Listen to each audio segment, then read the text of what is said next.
இலங்கை பாடசாலைகள் காற்பந்தாட்ட சங்கம் அகில இலங்கை ரீதியில் நடத்திய 14 வயது பிரிவினருக்கான சமபோஷ சாம்பியன் டிராபி கிண்ணத்திற்கான காற்பந்தாட்ட இறுதிப் போட்டியில் 2ஆம் இடத்தை பெற்றுக்கொண்ட யாழ்ப்பாணம் சென்ட் பேட்ரிக்ஸ் கல்லூரி அணி வீரர்களுக்கு மகத்தான கௌரவிப்பு நிகழ்வு இன்று 13ஆம் தேதி வெள்ளிக்கிழமை சென்ட் பேட்ரிக்ஸ் கல்லூரி மத்தியூஸ் மண்டபத்தில் காலை 11:30 மணிக்கு கல்லூரி அதிபர் அருட்திரு AP திருமகன் அடிகளார் தலைமையில் நடைபெற்றது.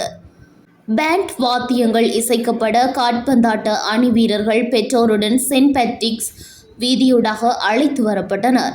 இக்கௌரவிப்பு நிகழ்வில் பிரதம விருந்தினராக யாழ்ப்பாண அரசாங்க அதிபர் சார்பில் யாழ் மாவட்ட மேலதிக அரசாங்க அதிபர் சிவகரன் அவர்களும், சிறப்பு விருந்தினராக யாழ் மறை மாவட்ட குறுமுதல்வர் அருட்கலாநிதி PJ ஜெஃபரட்னம் அடிகளாரும் பழைய மாணவர்களும் கலந்து சிறப்பித்தனர்.